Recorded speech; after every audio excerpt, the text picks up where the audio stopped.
퇴근길에 만나는 오늘 하루의 뉴스. 이동형의 뉴스 정면 승부.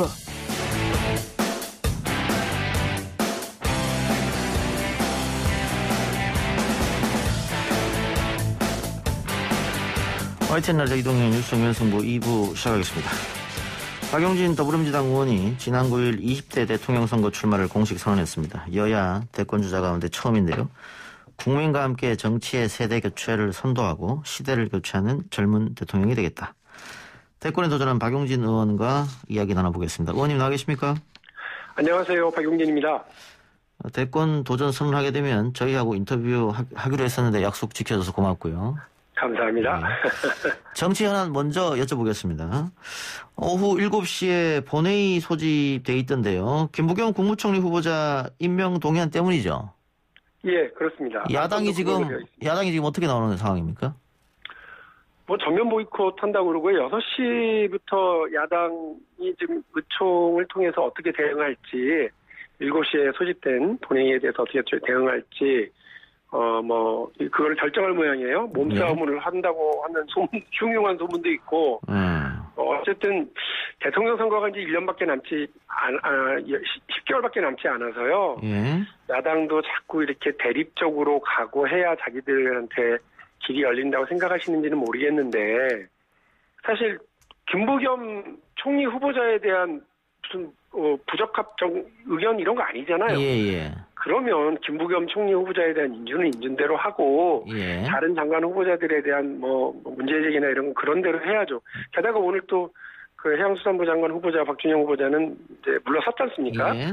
그러면 정치가 좀 이렇게 서로 숨도 튀고 여유를 좀 만들어가면서 국민들 앞에 합리적인 결정들을 해야지, 죽기 살기로 저렇게 대선만 바라보고 무조건 반대만 하는 거는 또 국민들이 야당한테 좋은 점수 안 주실 것 같은데 자꾸 저러시네요. 예, 저도 동의하는데 만일 그 3명의 후보자가 그대로 임명이 강행이 된다면 방금 말씀하신 것처럼 보이콧을 하든 몸싸움을 하든 이해합니다만은 한 명이 지금 낙마한 상태에서 그 도덕적이나 정책적으로나 자질로나 큰 문제가 없어 보이는 김부겸 후보자를 전면 보이콧하면 역풍 불 수 있을 가능성도 있을 것 같긴 한데, 이게 무슨 인질극도 아니고, 아니 왜 애만 김부겸을 가지고 그래서 파행을 만들어요. 그 혹시 7시에 또 들어올 가능성은 있는 거 아닙니까? 어떻게 보세요?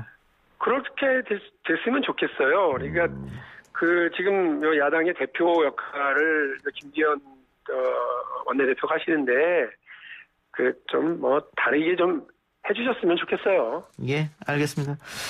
자, 대권 도전을 여야 후보들 가운데 가장 먼저 하셨습니다. 출마의 변부터 들어보죠. 대한민국 국민들께서는 정말로 격렬하게 대한민국 정치가 달라져야 되고 변화했으면 좋겠다고 생각하십니다. 그 이유는 한국 사회가 위기와 기회가 다 중첩돼서 오기 때문에 그렇지 않겠습니까? 이 위기는 잘 극복하고 기회는 잘 살려서 새로운 세대가 좀 이끌어가는, 그동안은 개발도상국가, 이제 겨우 선진국가가 된 건가? 이렇게들 생각하시는데, 국민들 욕심은 또 크십니다. 그래서 정말 대한민국이 세계 인류의 혁신 선도국가가 되기를 바라고 계시는데, 정치가 계속해서 낡고 지쳐가지고요, 국민들이 바라는 그런 변화, 미래 못 만들어내고 있고 오히려 발목만 잡고 있지 않습니까?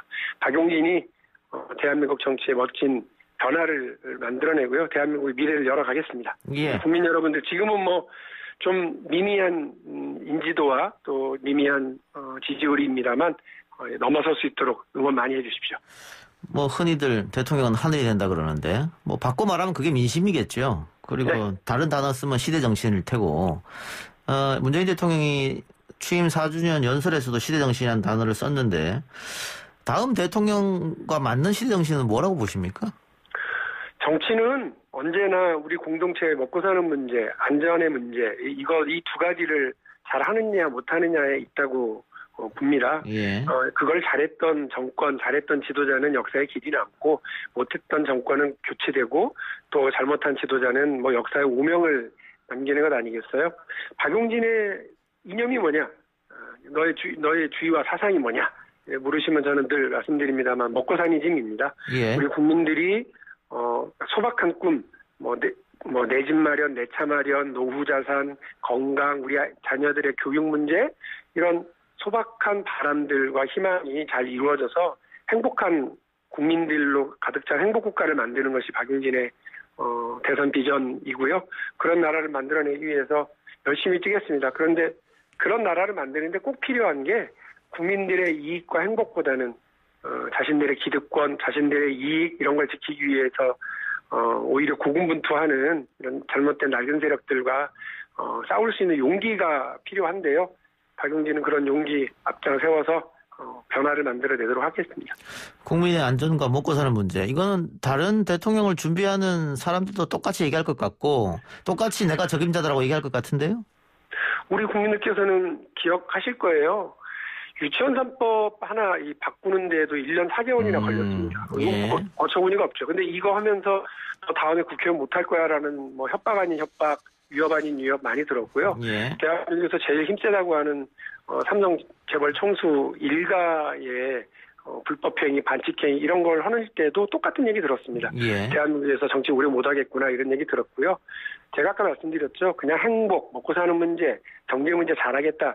그런 게 하기 위해서는 그런 것을 못하게 하고 있는 경제에서의 기득권 세력, 정치에서의 기득권 세력, 또 우리 사회 곳곳에 있는 여러 기득권 세력들, 주류 세력들에게 국민들의 이익을 위해서 다른 거 보지 않고요.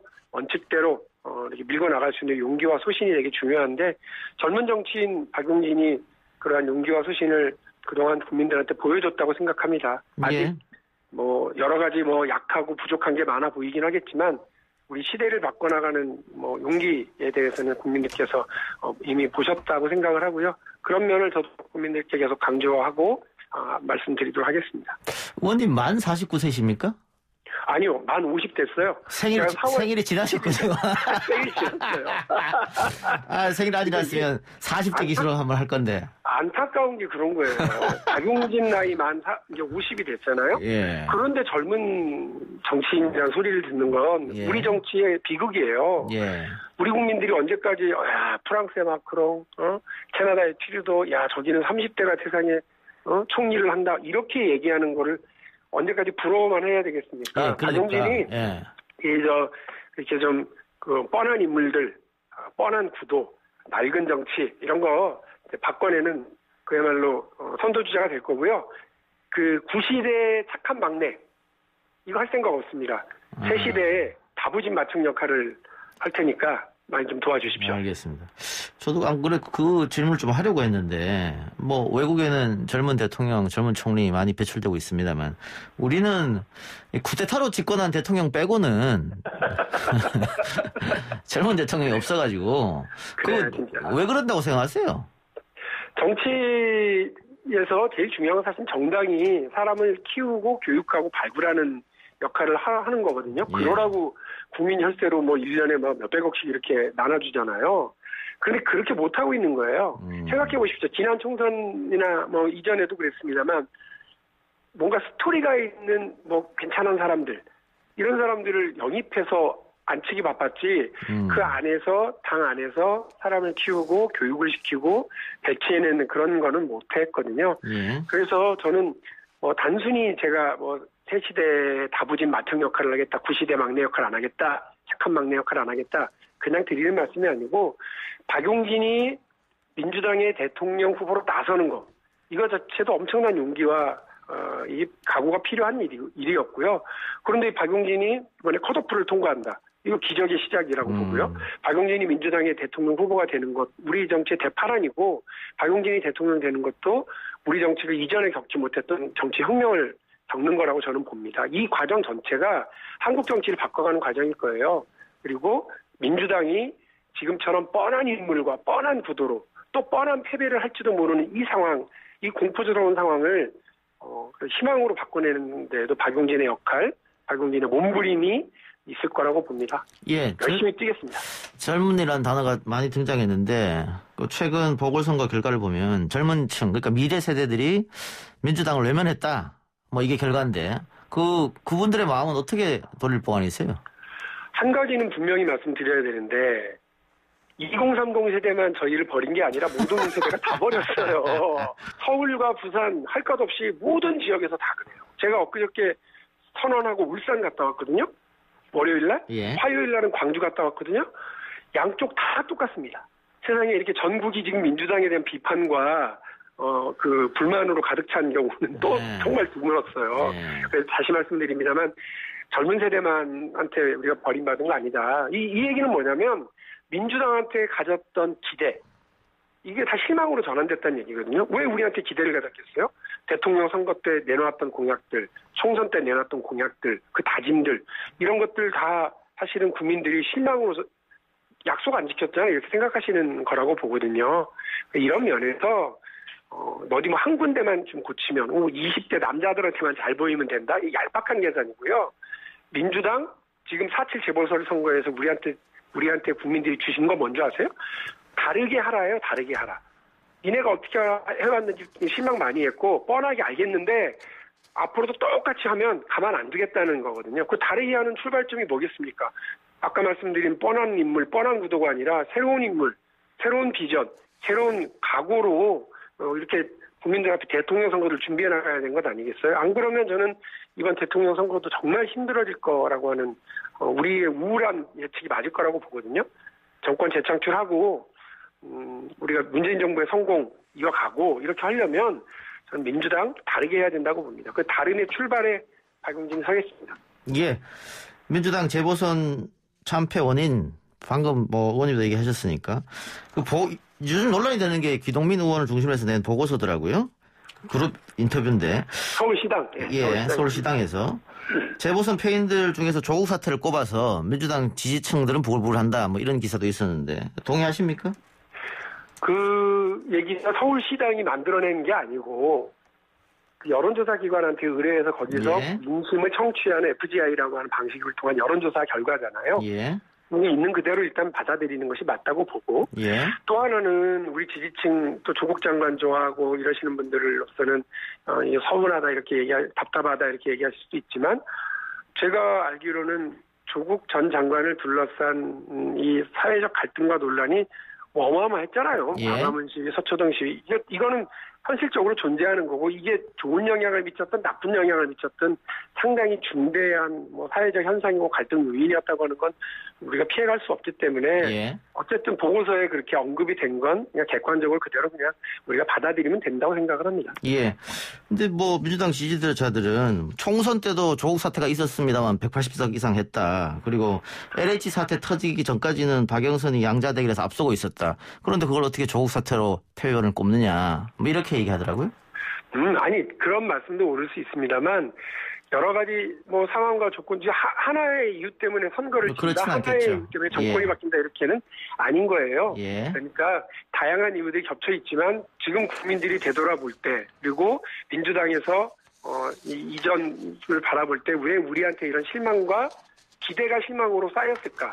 왜 바뀌었을까? 이거를 잘 짚어내고 해서 말씀드린 것처럼 다르게 하는 것, 다른 출발점 거기에 제대로 서서 시작해야죠. 알겠습니다. 의원님 이제 인터뷰 시간이 3분 남아서 제가 3가지 질문 드릴 테니까 1분씩 답해 주시기 바랍니다. 자, 여러 가지 패배 원인 중에 하나가 또 부동산 정책, 부동산 이슈 아니겠어요?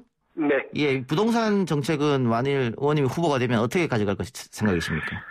기본적으로 강남 3구 아파트값 잡는 게 국가 총력전의 대상이고 목표가 되는 것 자체가 필요하다고 저는 봅니다. 우리 헌법이 말하고 있는 것처럼 국민들의 주거권 안정이 우선이어야 되거든요. 그릇에 물을 담는 것도 중요하지만 그 그릇을 띄워내기 위한 그 통 전체에 물을 잘 넣는 거, 주거권 전체를 떠받들기 위한 노력을 해야 되고요. 시장에서 결정해야 될 가격, 시장에서 결정해야 될 공급 문제에 지나치게 정부가 관이 개입할 필요 없다고 봅니다. 대다수 한 절반 이상의 무주택자, 우리 청년 1인 세대 이런 분들에게 적절한 형태의 주거를 공급하기 위한 공급망을 잘 확충하기 위한 노력을 우리가 해야 된다고 생각합니다. 그리고 최근에 의원님이 내놓은 여러 가지 이슈 가운데 하나가 이 남녀평등 복무제 이야기인데 일단 모병제를 이야기하셨고요. 근데 모병제는 여론조사를 해보면은 과거에는 반대가 많았는데 요즘은 찬성이 조금 더 많아요. 앞으로 이것은 사회적으로 이야기거리가 될 것 같고 남녀평등 복무제는 어떤 이유 때문에 말씀하신 거예요? 일단 분명히 말씀드려야 될 건 이제 20대 남성을 겨냥한 얄팍한 기획 이런 거 아니고요. 예.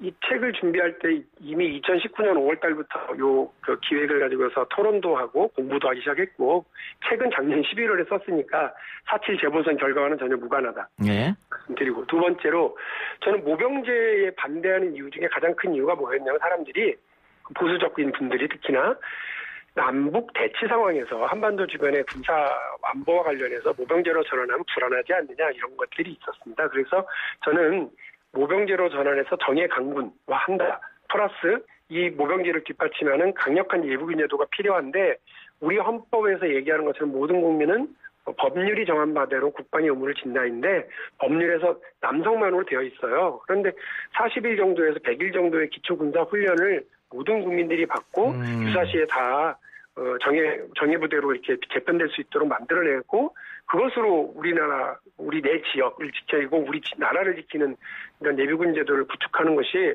모병제 도입에 따른 군사 안보 공백 우려를 충분히 뒷받침할 수 있다고 생각을 합니다. 이미 그렇게 해서 운영하고 있는 나라들도 많기 때문에 함께 테이블에 올려놓고 논의해 나가야 된다. 그리고 국방부는 더 이상 제발 좀 사회적 합의가 필요하다는 얘기 입으로만 그렇게 하지 마시고 한 해 50조나 우리 혈세를 쓰시면서 국방부에서 왜 모병제 전환과 관련된 기본적인 준비도 안 하고 계시고 논의도 안 하고 있냐. 이 말씀은 이 기회에 다시 한번 또 드립니다. 알겠습니다. 제가 제 질문을 안 드리려고 했는데 요것만 네. 좀 드려보죠. 모병제를 하게 되면 가난한 사람만 가지 않겠느냐 군대를 그런 네. 이야기가 있어요? 제 말씀에 제 공약에 그렇게 되어 있습니다. 100대 기업의 초봉 연봉 수준. 예. 물론 좋은 일자리로 만들면 오히려 엘리트들만 갈까봐 오히려 걱정이 될 거예요. 그러니까 그리고 만일에 전쟁이 난다. 그러면 가난한 사람들의 아이들만 죽는다? 아니 그런 거 없습니다. 왜? 아까 말씀드렸죠. 모든 국민들이 다 예비군으로 편제돼서 전투태세에 다 들어갈 거기 때문에 모병제로 가면 가난한 사람만 간다. 모병제로 하면 전쟁 예방 효과가 오히려 없어진다라고 하는 부자의 아들, 국회의원의 아들들도 군대 가서 있기 때문에 그 불안해서 전쟁을 못한다. 이런 우려도 있던데 오히려 온 국민이 다 나서서 이 평등 복무제도를 통해서 강력한 예비군제도 모병제로 정예강군화 되기 때문에 저는 그런 우려들은 다 씻어낼 수 있다고 보고 논의를 이제 시작하자는 겁니다. 대통령 선거 기간이 누가 더 국회의원 숫자 많이 모았냐, 누가 더 국회의원들 개파의 지원을 받느냐 이게 아니라 그 모병제에 대해서 국민 자산 형성에 대해서 부동산에 대해서 그다음에 국방 안보와 관련된 여러 가지 사안에 대해서 누가 더 잘 준비됐는지 봐야 될 거 아니에요. 알겠습니다. 논쟁을 시작하겠습니다. 그 논쟁에 모든 정치인들이 대통령 후보들이 다 빨리빨리 좀 올라와 주시길 기대하겠습니다. 예, 끝으로 전재수 의원이 불 붙였다가 약간 사그라지는 것 같더니 오늘 김종민 의원이 다시 들고 나왔습니다. 경선 연기론. 전에도 말씀드렸는데 아니 피파가 월드컵 경기 룰을 어떻게 하든 간에 손흥민은 골만 넣으면 돼요. 예. 저는 지금 경기에 플레이어로 나와 있고 여의도의 손흥민 아니겠습니까? 왼발 오른발 다 쓰고 운동장 넓게 써서 정권 재창출이라고 하는 대선 승리라고 하는 골을 넣도록 하겠습니다. 박용진에 대한 응원 많이 좀 해주시고요. 저는 경선 연기론 이거보다는 오히려 지금 시행규칙을 고쳐서라도 컷오프 이전에 우리 국민들 앞에서 들썩들썩한 경선 5번, 6번 방송 토론해서 컷오프 이전에부터 우리 예비 후보자들이 누가 더 준비 잘 된 대통령 후보인지 국민의 행복을 위해서 누가 더 능력이 있어 보이는지 이렇게 경선, 경연, 경쟁 이런 거 한번 들썩들썩하게 해봤으면 좋겠고요. 그걸 오히려 당 지도부에 요구를 하겠습니다. 그러면 연기론 찬반을 떠나서 그냥 지도부가 정하면 따르겠다 이 말씀입니까? 그렇습니다. 예, 알겠습니다. 의원님 오늘 인터뷰 고맙습니다. 네, 감사합니다. 지금까지 더불어민주당 박용진 의원이었습니다.